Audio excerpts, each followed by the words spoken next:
بسم اللہ الرحمن الرحیم.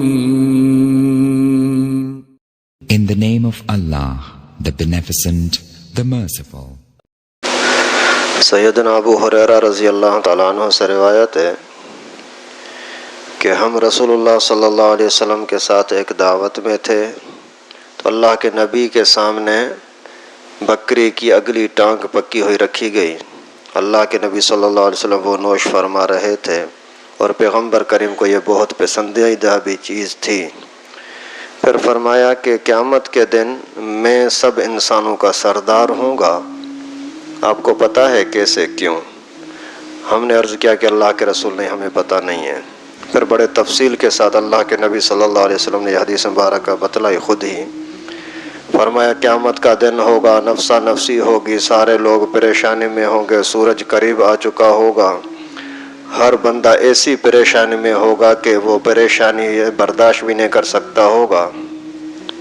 پھر آپس میں مشورہ کریں گے کیا کریں، اللہ تعالیٰ کے ناراضگی کو، غصے کو کم کرانے کا صورت کیا ہے. پھر آپس میں مشورہ کریں گے کہ سب انسانوں کا ابا حضرت آدم علیہ السلام ان کے پاس چلتے ہیں.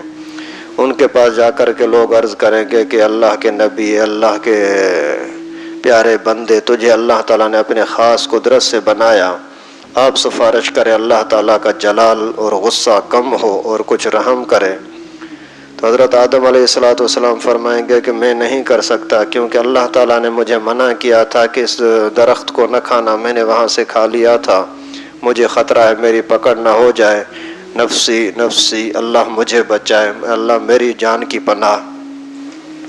پھر حضرت آدم علیہ السلام فرمائیں گے کہ آپ نوح علیہ السلام کے پاس جائیں. پھر ان کے پاس لوگ جائیں گے، جا کر عرض کریں گے آپ اللہ تعالیٰ کے رسول ہیں، پہلے رسول ہیں، آپ اللہ تعالیٰ سے سفارش کریں، اللہ ہمارے حال پر رحم فرمائے. حضرت نوح علیہ السلام بھی فرمائیں گے کہ میں نہیں کر سکتا، کیونکہ اللہ تعالیٰ نے ایک مقبول دعا ہر نبی کو دی ہوتی ہے.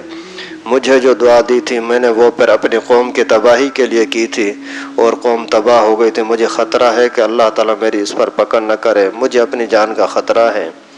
آپ جاؤ ابراہیم کے پاس. پھر لوگ سارے حضرت ابراہیم علیہ السلام کے پاس جائیں گے، جا کر کے عرض کریں گے کہ اے اللہ کے رسول، اے اللہ کے نبی، اللہ کے پیارے، آپ اللہ تعالیٰ سے دعا کریں کہ الہ العالمین ہمارے حال پر رحم فرمائے، غصہ کم ہو. تو حضرت ابراہیم علیہ السلام عرض فرمائیں گے کہ میں نہیں کر سکتا، مجھے اپنی جان کا خطرہ ہے، کیونکہ وہ 3 باتیں جن کے متعلق جو حقیقت کے خلاف میں نے کی تھیں ان پر پکڑ کا خطرہ ہے.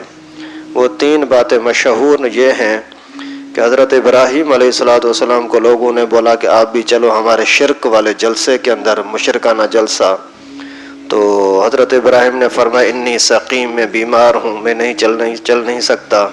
تو حقیقت میں بیمار نہیں تھے اور فرمایا بیمار ہوں.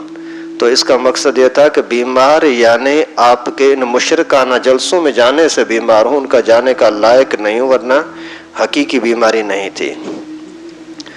دوسری بات یہ کہ جب اپنی گھر والی سارا کو لے کر کے آ رہے تھے تو راستے میں بادشاہ اس پر قبضہ کرنا چاہ رہا تھا.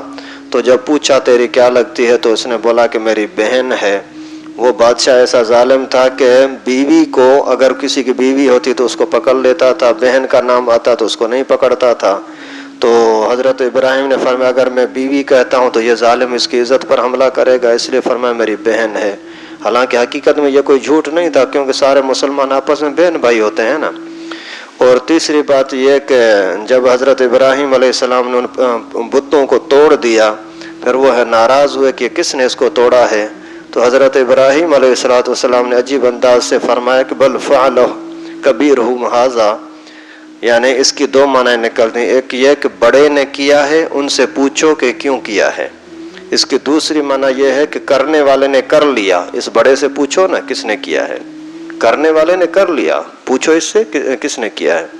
تو مجھے اس بات کا خطرہ ہے، میں نے جو بات کو گھما کر کے پیش کیا تھا نا، شاید اللہ تعالیٰ میری پکڑ کرے کہ تو نے بات کو گھمایا کیوں تھا. میں دعا نہیں کر سکتا، آپ موسیٰ کے پاس جاؤ.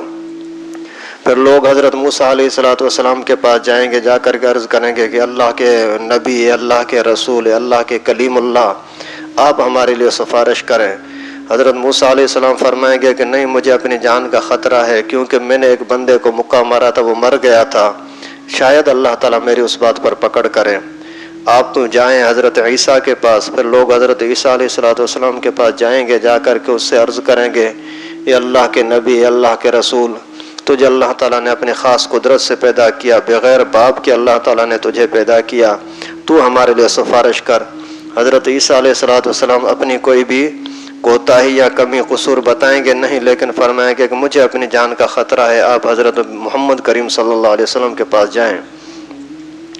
پھر لوگ میرے پاس آئیں گے تو جیسے ہی مجھے کہیں گے تو میں اس وقت میں عرش کے نیچے آ کر کے اللہ تعالیٰ کے سامنے سجدے میں چلا جاؤں گا، اور ایسے انداز سے اللہ تعالیٰ کی تسبیح کروں گا جو اللہ تعالیٰ اس وقت مجھے سکھائیں گے۔ ابھی مجھے اس چیز کا پتہ نہیں ہے کون سے کلمات سے میں تسبیح کروں گا۔ پھر سجدے میں پڑا رہوں گا، پھر اللہ تعالیٰ مجھے حکم فرمائیں گے کہ محمد اپنا سر اٹھا لیجئے اور آپ سفارش کریں، آپ کی سفارش قبول ہوگی۔ پھر اللہ تعالیٰ مجھے فرمائیں گے کہ آپ یعنی جن لوگوں کے اوپر کوئی حساب کتاب نہیں ہے ان کو جنت کے دروازوں میں سے دائیں دروازے سے ان کو اندر داخل کر دے جنت کے اندر، اور وہ دروازہ اتنا بڑا ہوگا جیسے مکے سے حجر یا مکے سے بصرہ۔ پیغمبر کریم صلی اللہ علیہ وسلم نے دونوں کا نام لیا، یعنی مکے سے دمشق یا مکے سے یہ بحرین، ہزاروں میلوں کا فاصلہ، اتنا بڑا ایک دروازہ ہوگا۔